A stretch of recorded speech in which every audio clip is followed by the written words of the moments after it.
Steve Jewin, MMA Mania. All right, Steve, go ahead. Hey, Dillon Danis, how are you doing today, sir?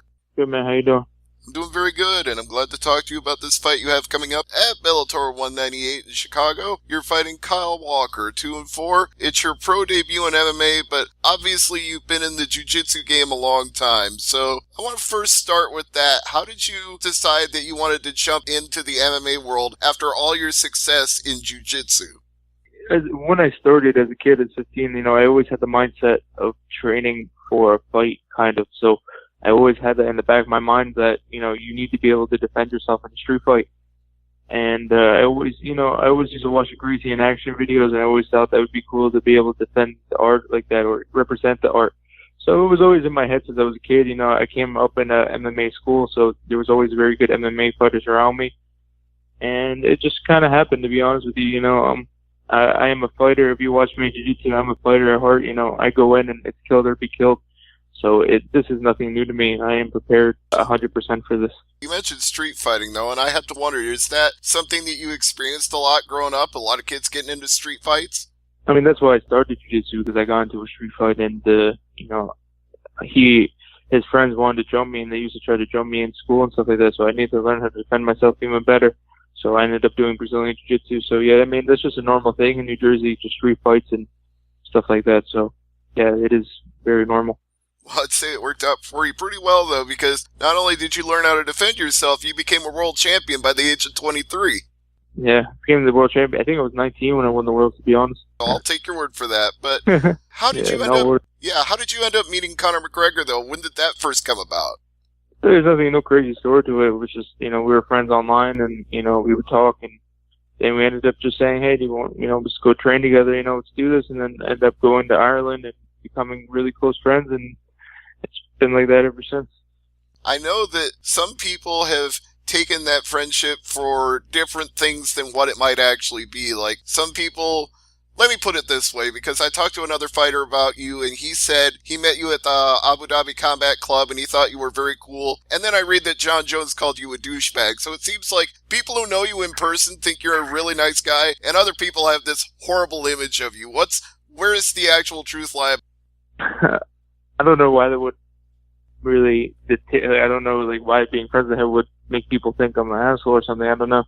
It doesn't really bother me, the people that don't know me, what they think about me. So if anybody meets me, they know what I'm like. And, I don't know. I am who I am. Now, with Kyle Walker, it looks like on paper he doesn't have the greatest record, but he has at least 6 pro fights. So what do you think about him as his skill level as an opponent? Yeah, he's just another man in front of me, to be honest. I've been preparing for a world championship fight. I don't see myself like this is end all be all. I'm training to be the best, so it doesn't really matter about him or anything like that. I feel like there was no opponent when you fight. So I wouldn't say I don't really worry about his skill set or anything like that, because I am prepared to face the best. Well, then is this just merely an introduction fight then? Would you call this like your stepping stone into getting bigger things in Bellator?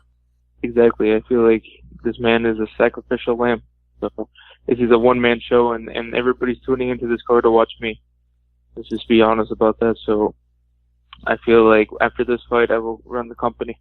You've got a lot of fellow jiu-jitsu practitioners on this card, so if they're tuning in to see you, they're also going to get to see the likes of Neiman Gracie and John Salter and Frank Mears, some of the best submission artists in the game. How do you feel about sharing the card with them? Yeah, you forgot about Rafael Lovato Jr., one of the best American jiu-jitsu practitioners. Right, only the second to win a world championship from America after BJ Penn.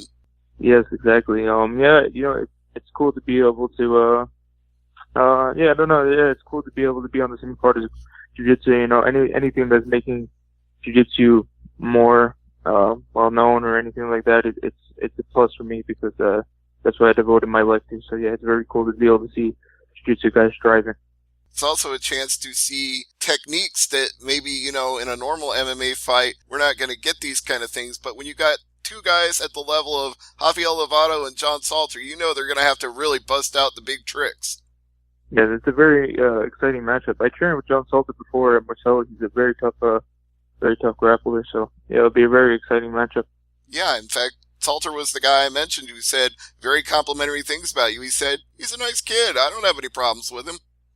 Yeah, I mean, at the end of the day, I respect who respects me. You know, you show me respect, I will show you respect.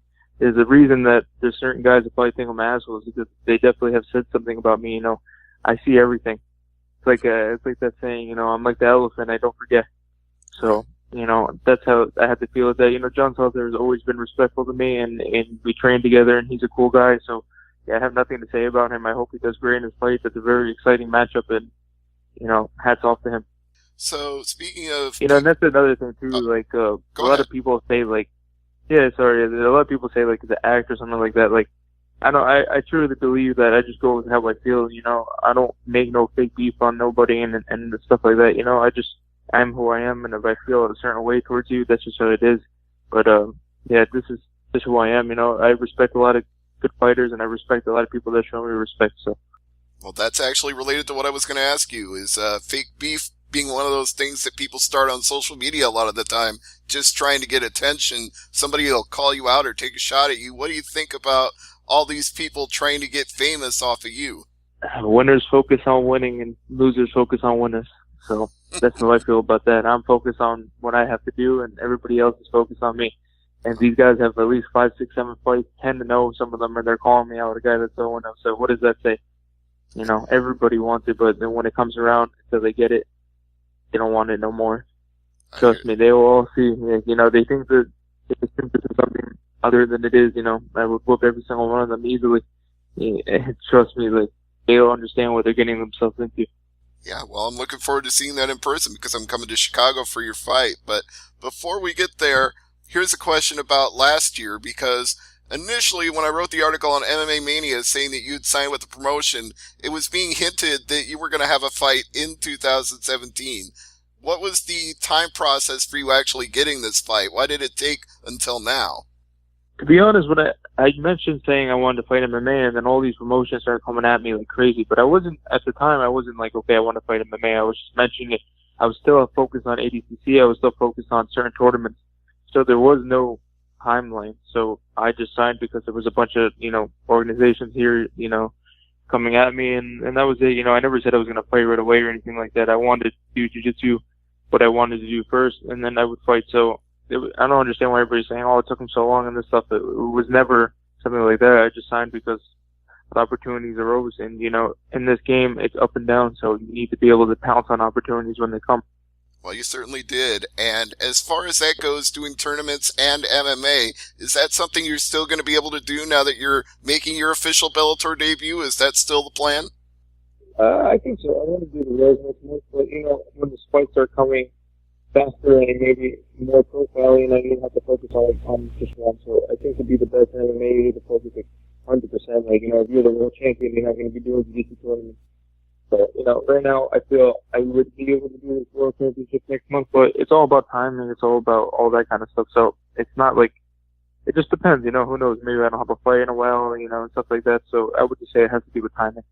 Yeah, timing is everything in this sport and in jiu-jitsu as well. So hopefully you're able to balance both. But any thoughts of any other mixed martial arts disciplines? I mean, Bellator also does kickboxing shows. Would you ever want to try that out? I never say never, but I don't think so. You know, jiu-jitsu is what I'm good at. It's my money maker, so I need to be able to have that. As we see with Bellator in the last year, they've done a lot of shows internationally, and they've done shows in Ireland, and we've seen more of the Straight Blessed Gym fighters come into Bellator and seen more friends of SBG's team get involved. What do you feel about all the different people from that organization since you know them so well? I forgot about the last one. I called out Amir Khan and he turned it down, so that's another thing. So I guess like maybe I took I dipped my toes in it a little bit, but they didn't want any of it, so I'm gonna stick with MMA for now.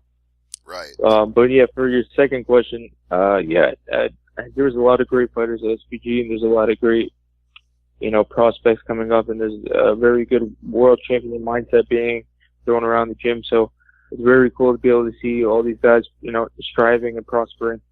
It makes me happy. You know, I am a very I'm very keen in, helping other people and everybody kind of helping each other. There's no hate going around. It's very nice to be able to see everybody getting the opportunity that they deserve.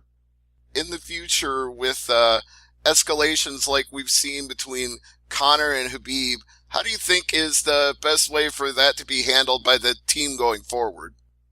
I see Conor stopping Khabib in the first or second round. After that fight, I just watched him and Alan Fuente. He's very chinny. He moves back, and I don't know. From watching that fight, I think that Conor would stop him in 1 or 2 rounds.